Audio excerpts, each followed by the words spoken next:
one of the things that I've noticed is the greatest challenge is that there are now so many social platforms that people become overwhelmed with, well, where do I engage, right? Like it's already hard enough. Facebook, which is where everybody kind of started. I mean, for those of us around when MySpace started, right? MySpace, then Facebook, then... I'll go one beyond you, bro. Back in the day, there's Friendster.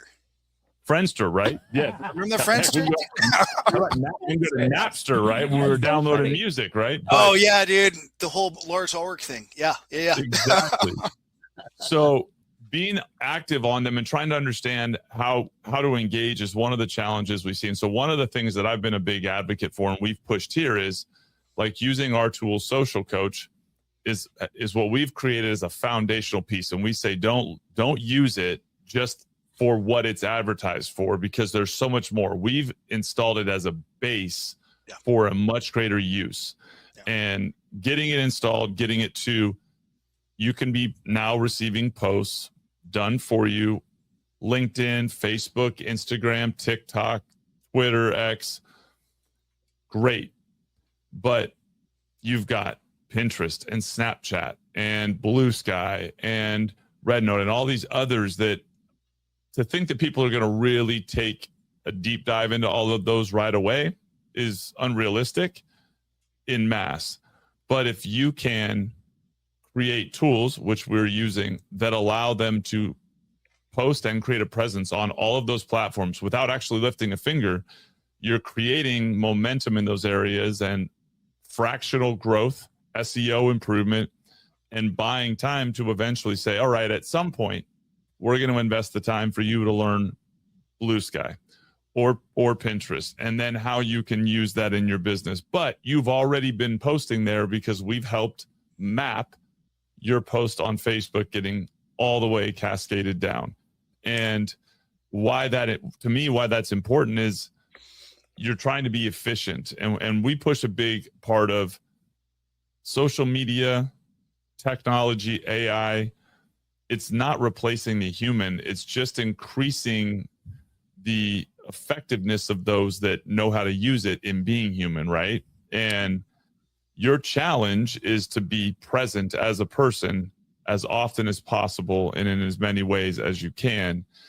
And the things that you're describing, you're touching on them and you're using the tools. And I think what's really cool in our industry and a conversation like this is to bring like-minded people together who are figuring out how to use it and to collaborate on, let's pair this with this, because the more that we are able to succeed in implementing these things, the more that our salespeople can be themselves and focus on selling.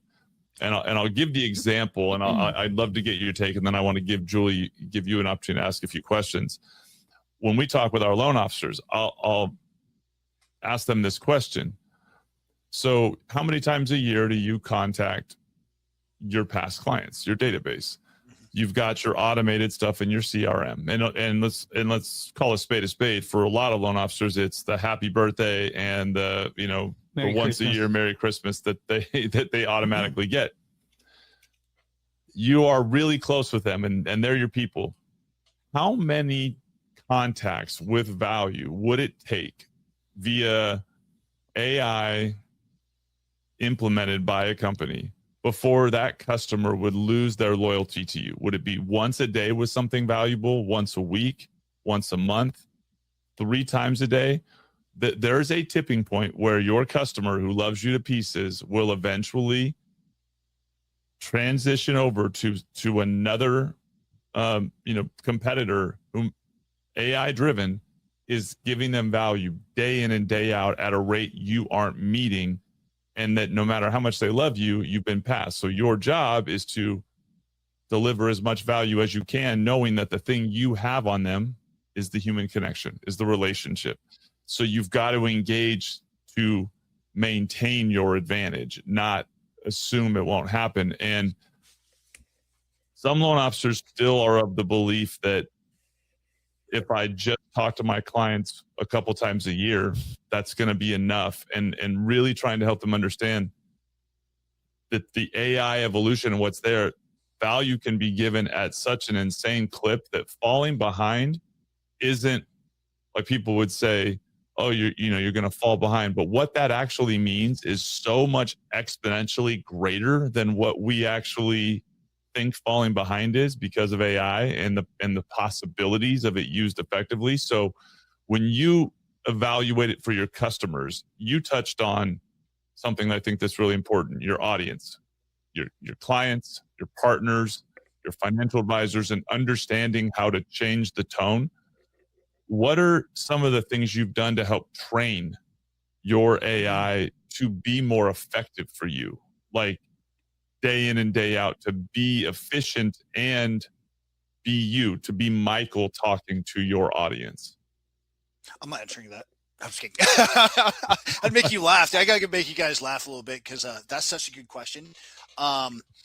And I don't see a pastor clock here, so I don't want to run over. But what I believe we are created for is relationship with others. So I think making sure you know your database is the first step. So knowing who your people are, loving those people as, you know, essentially you love yourself. These are your friends. These are your clients. These are people that trust you with the largest financial investment you could ever make. And the idea is for your loan officers, for my team, anybody, is staying top of mind.